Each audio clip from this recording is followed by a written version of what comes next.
Dr. Rob Barkett Jr. is the author of Simple Medicine, No More Google Searches, which provides practical, easy to understand answers to most people's medical questions. Dr. Barkett practices internal medicine in Mansfield, Ohio. In today's podcast, we're discussing abdominal pain, and I remember as a child, one of the easiest ways to get out of going to school is saying, "Mom, my stomach hurts," and then, "Oh, well, maybe you should stay home." That's not what we're talking about. No, I tried that, but since my dad was a physician, I You don't think I couldn't ever get missed away a day with of school. But Yes. So tell me, what are the symptoms of the pain, son? And That's you have right. to go into it. So when we're talking about abdominal pain, where do we start? What is the first thing that you look for when somebody says, "I have pain in my midsection"? well, I'm really going to try to help, the crowd out there and the patients we're talking to.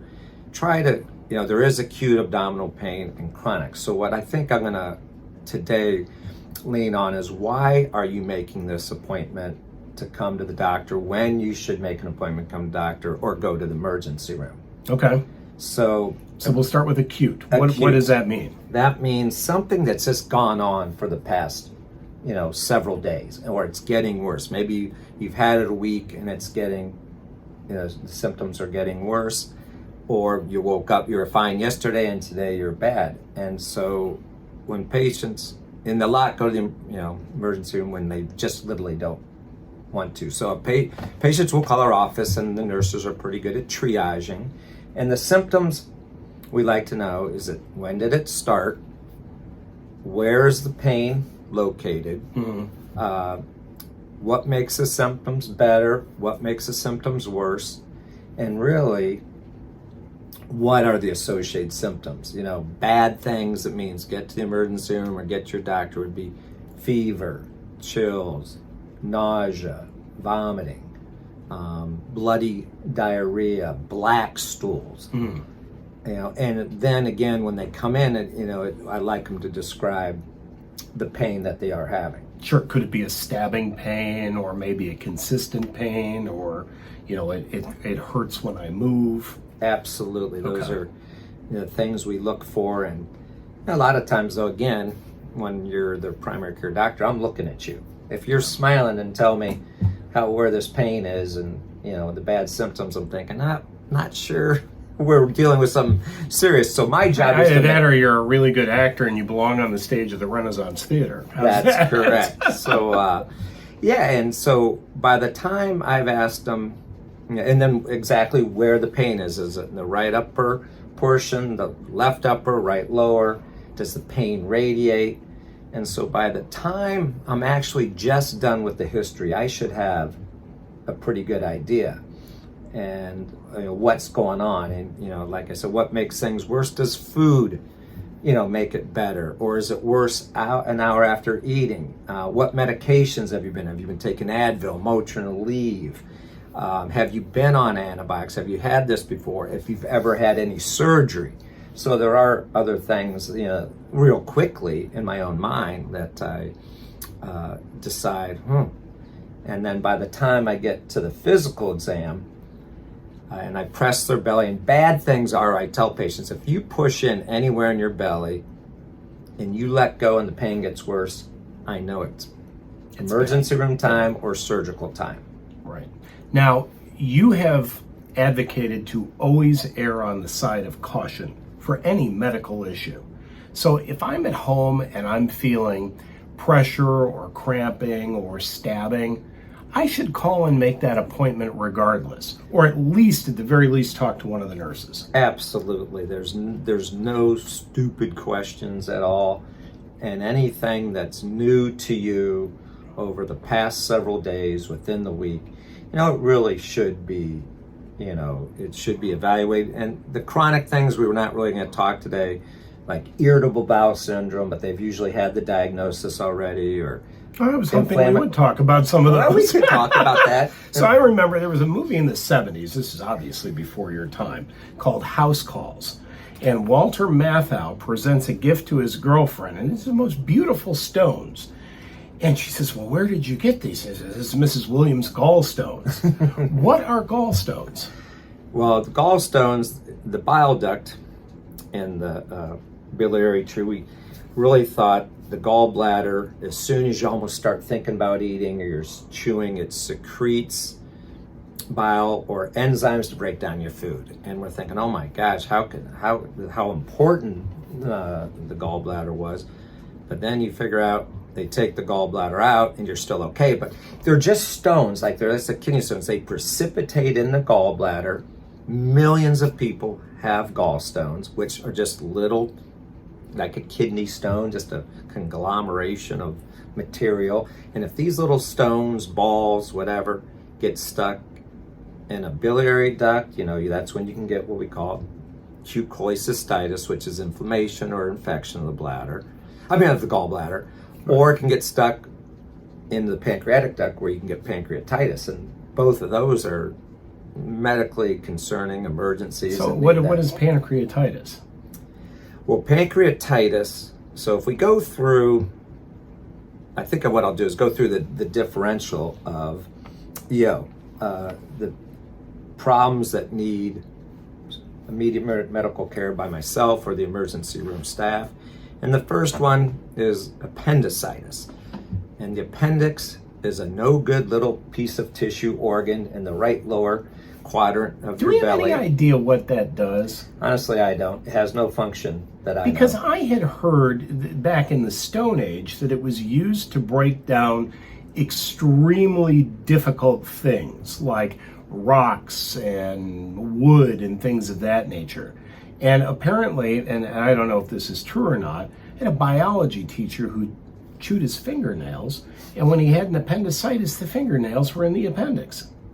Well, possibly. I just know it's a kind of a worthless appendage. Yeah. And it's usually the appendix is located in the right lower quadrant of your belly. Sometimes it can be in the middle, sometimes towards, the middle left, but not usually. And we used to think that was just the young kids. Oh, only young kids got appendicitis. And now we know the adult population can get it at any age. And that presentation, like we say, when do I call? It could percolate for a few days, but maybe it started in the mid-abdomen or near your belly button, and then it migrates down to the right lower quadrant, your groin. You usually can get a little feverish, diarrhea. And this is one too, when you press on your belly, yes, it hurts, but even may hurt more when you let go, and that's called the rebound tenderness. And a funny story about that is I just started my practice in '93. A well-known surgical surgeon, good friend of mine, actually a friend of my father's, and I thought I had an appendicitis. And so I called him up and I said, Doc, I think this is what I got. I think I need a CAT scan, an ultrasound, blood work. And he goes, Robbie, do you have a pair of hands? I said, yes, I have a pair of hands. What do your hands tell you? I said, has rebound tenderness and symptoms, it's appendicitis. That's what it is. I will take them right to the surgical suite, and sure enough. And you were right. And you're right. So you just use your hands and little clinical acumen, and sometimes don't need all these procedures. What would happen if the appendix burst? You're in a world of trouble. You could die. Okay. Because any organ, just like diverticulitis we may talk about, where appendix bursts and its inflammatory contents in the bacterial and gets into your bloodstream, and you get sepsis, which means it's the infection's in your bloodstream and it can go anywhere and you can die. You get low blood pressure, temperature, fevers, and people die of that. Okay. So you had mentioned irritable bowel syndrome. What's the difference between IBS and inflammatory bowel disorder or disease? Very good question. And inflammatory bowel disease is also something a physician should or cannot miss. Luckily, both those are more chronic conditions. Someone's not going to come up and tell me, hey, it's been the last few days. It's been weeks. It's been months. And most commonly with irritable bowel, IBS, it's always diagnosed in the 20s and 30s. You're not going to develop it in your 50s. More common in women than men. And it's a crampy abdominal pain. Could be anywhere in the stomach. Comes and goes. Stress may make it worse. You may have cramps, spasm and have diarrhea. You may have cramp, spasms, and just constipation. Like, I only go once a week. I said, well, is that how you always went? Yeah, well, no, I used to go every day. Or you alternate. Sometimes I'm in pain, I have diarrhea, then the next day I'll have, constipation. Now that's, after you do the colonoscopy and make sure it's not inflammatory bowel disease, which we'll talk about, irritable bowels for life. Okay. Controlled with diet for the most part. Well, that was my next question, is I'm sure that what you put into your system affects how your system reacts. Absolutely, and that's a big one. And then IBD, inflammatory bowel disease, is the big name, and then you break it down into either Crohn's or ulcerative colitis, and there's minutia between the two, but usually that's one where you have a lot of systemic symptoms. They've had it for a month, 6 weeks, 2 months, they're getting pain, they're nauseated, they have weight loss, their usually stools are bloody, and they're sick. They're more sickly. But I've seen some healthy looking, and it's usually in the younger population also, 20s, 30s, early 40s. Okay. So, how does the body's pH level play into all of this? We have acids, we have bases. Our chemistry is a part of this equation. Usually when I'm looking at acute abdominal pain, I really don't look much at the pH. If you do get blood work and you're thinking they're sick, and if it shows they have what they call an anion gap, or they have some acidosis or alkalosis, that is important, but that's only usually when they've had a lot of nausea or vomiting. But I don't pay particular amount of attention to that. But again, like on the second thing I want to get to, like the gallbladder we had talked about. Yeah. Why is the gallbladder and the bile and the secretion important? Well, history is important because you want to decipher, is this gallbladder infected, or do you just have gallstones? Mm-hmm. And the common complaints, which we don't, sometimes everything doesn't come, written down like they say in the book, but it would be, you eat maybe most of the time a fatty meal. You've been to the fast foods or whatever, hour and a half, you start getting a little crampy.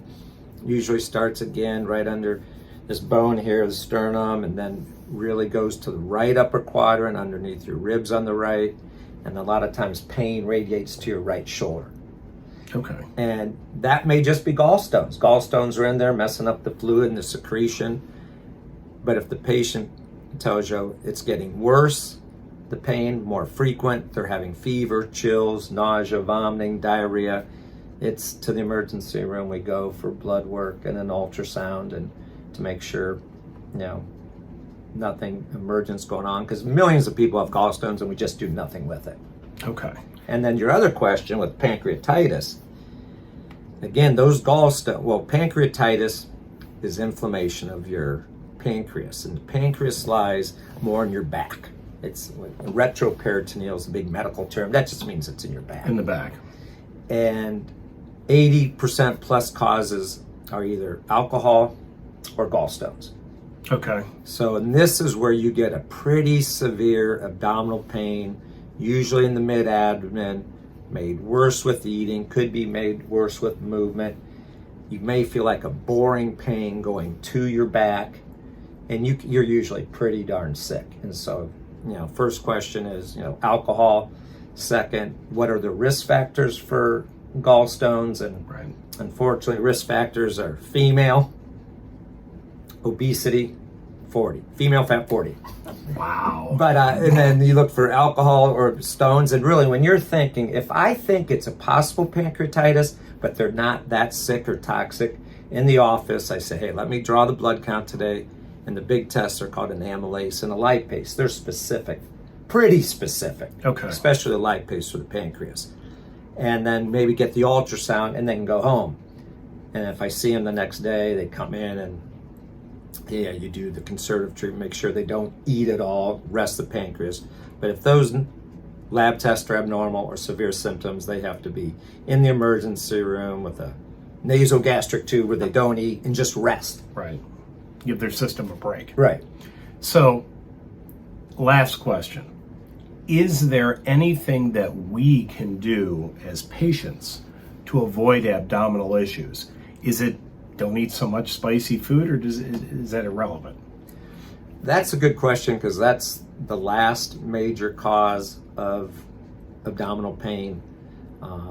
Not necessarily, which we talked about, the number one cause of non-cardiac pain was reflux disease. Okay.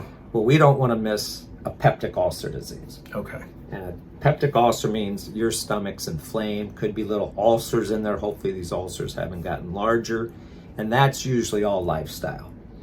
Well, can't take away stress, but a lot of people with any pains, they're chewing on Advil, aspirin, Motrin, Aleve, and those can really cause damage to the stomach. And usually in that situation, that's usually acute pain. You have black stools. And why is the stool black? Because you have some blood coming from the stomach. But when when this blood travels through your intestines, it itself gets oxidized, I think, and it just turns black. Okay. So black stools, to me, is an ulcer till proven otherwise. Another reason to call your doctor immediately or go to the emergency room. Okay. We've been talking about understanding abdominal pain. The doctor is Dr. Robert Barkett Jr. The book is called Simple Medicine, and it's available for purchase at simplemedicinebook.com, and also at fine book retailers in your neighborhood.